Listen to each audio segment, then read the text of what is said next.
रमेश कुमार किसान, हनुमानगढ़ राजस्थान के पास गांव है और यहाँ हम सोशल ऑडिट करने के लिए आए हुए हैं। जैसे आप देख रहे हैं, मैंने अनुमति लेके सर से मृत्यु भोज मैं 2000 से चला रहा हूँ अभियान। कि मृत्यु भोज एक ऐसी परंपरा है कि मरे हुए पे भोजन करते हैं। जैसे पक्षियों में गिद्ध मरे हुए पशु को खाता है और इंसान मरे हुए का खाता है, एक मात्रा का फर्क है और उस कंसेप्ट को कहीं ना कहीं समझने की जरूरत है। आज हमारी प्राथमिकताएं बदल गई हैं। जहां पैसा हमें परिवारों को, हमारे बच्चों की शिक्षा पे लगाना चाहिए था, वहां 5-5, 6-6 लाख, राजस्थान में 8 लाख, हरियाणा में, पंजाब में आप चले जाइए 20-20 लाख मृत्यु भोज पे लगाते हैं। घर से एक आदमी जा रहा है, आंगन में मिठाइयां बन रही है, सामने से बहन बेटी रोती हुई आ रही है जो उसका बाप है, भाई है जिसके लिए, और सामने से उसका भतीजा भाई लड्डुओं की, जलेबी की प्लेट्स लेके दौड़ रहा है गेस्ट को खिलाने के लिए। बड़ी विडंबना है। और वही बहन, वही माँ, वही हम रोने के आधे घंटे बाद उसे बड़ी सपेरे जैसी लपलपाती हुई जीभ से स्वाद का आनंद लेते हैं। यहाँ मेरा मानवीय संवेदना के नाते ये जो इस तरह काम कर रहे हैं वह कहीं ना कहीं आज एक कुरीति के रूप में विकराल रूप धारण कर चुकी है। अगर ये पैसा हमारे परिवारों का बचता है, हमारे बच्चों की शिक्षा पे लगता है, तो उस परिवार का, उस घर का उद्धार निश्चित है। मृत्यु भोज से किसी तरह का उद्धार नहीं है, किसी तरह का पुण्य नहीं है। जो पुण्य के कंसेप्ट है वो मृत्यु भोज में कहीं नहीं है। एक समय की रीति थी लेकिन आज कुरीति है। उस समय की रीति में ये था कि साधन नहीं थे, रहना पड़ता था तो भोजन खिलाना भी पड़ता था। आप अगर हिमाचल जाएंगे, हिमाचल में आज भी 13 दिन तक सब्जी में दाल का तड़का नहीं, दाल या सब्जी में तड़का नहीं लगता, नमक हल्दी की और सादा रोटी खिलाई जाती है। आप वहां से भी प्रेरणा ले सकते हैं। क्या उनको पुण्य नहीं चाहिए, हमें ज्यादा चाहिए?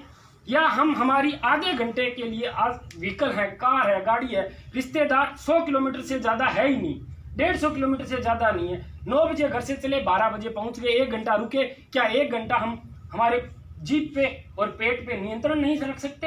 अगर नहीं रख सकते तो सांप और पेटारुओं में हमारा उसी के इक्वल है, किसी तरह का फर्क नहीं है। कोई शिक्षा का हमारे जो ग्रहण की है उसका कोई उद्देश्य नहीं है। शिक्षा जो आई है उसे कहीं ना कहीं मनन करें, समझें।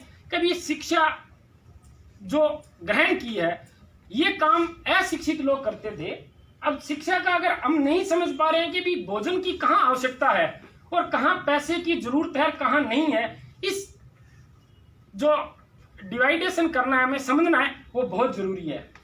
आज और भी हमारी मूल प्राथमिकताएं शिक्षा से भटक गई हैं, तो अगर शिक्षा से भटकेंगे तो हमें नुकसान है। इसलिए मेरा हमेशा यही रहता है भी व्यक्तिगत तौर पे समस्या मृत्यु भोज में छोड़ने में जो सबसे बड़ी समस्या है वो घर, परिवार, रिश्तेदार है।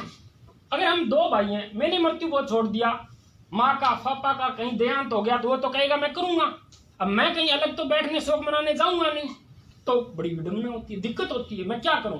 इसके लिए 2005 से मैंने शुरू किया कि व्यक्तिगत तौर पे छोड़ना है।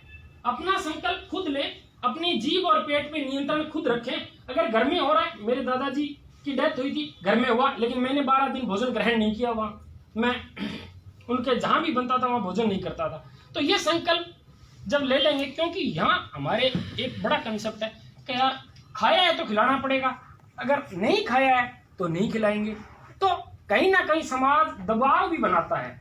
तो जब आप व्यक्तिगत तौर पे किसी का खाओगे ही नहीं तो वो जो दबाव बनाता है, और वो अपने आप कहेंगे यार इसने तो किसी का खाया ही नहीं, अपन इसका क्यों खाएं?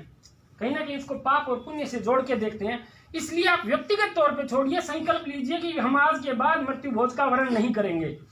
अगर करना ही है तो फिर विवाह की मिठाइयों में और भोज की मिठाइयों में, मृत्यु भोज की मिठाइयों में मेरे को डिफरेंस या टेस्ट अगर चेंज है तो बताइए।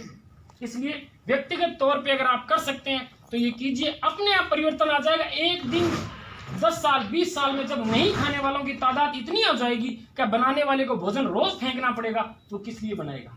और ऐसे ही बंद होगा। सामूहिक तौर पे अपन चाहें ये बंद हो जाए, नहीं बंद हो सकता। इसके लिए हमने वर्कशीट बुक भी छपवा रखी है। व्यक्तिगत तौर पे जो व्यक्ति जुड़ना चाहता है वो विवरण इसमें भर सकता है, अपनी रसीदें। तो कार्बन कॉपी हमारे पास रहती है किसी तरह की, तो हम अवेयरनेस के लिए बाद में कभी हमें जरूरत पड़ती है आसपास में अगर आप किसी को अवेयर कर सकते हो तो ठीक है, बाउंड नहीं है, लेकिन इतना जरूर बाउंड है कि अगर आप संकल्प लेते हो तो आज के बाद आप इसके भागीदार न बने। व्यक्तिगत तौर पे घर में परिवार में कोई नहीं मान रहा तो ठीक है, नहीं मनवा पाते, मैं नहीं मनवा पाया, 22 साल में मेरे परिवार बहुत बड़ा मेरा परिवार है, कुछ लोगों को मनवा पाया हूँ। व्यक्तिगत तौर पे तो मैंने 3500 लोगों को मृत्यु को छुड़वा दिया एक एक करके। तो अगर आप जुड़ना चाहे तो आप इससे जुड़ सकते हैं। बहुत बहुत धन्यवाद, आपने मुझे बोलने का समय दिया। Thank you sir.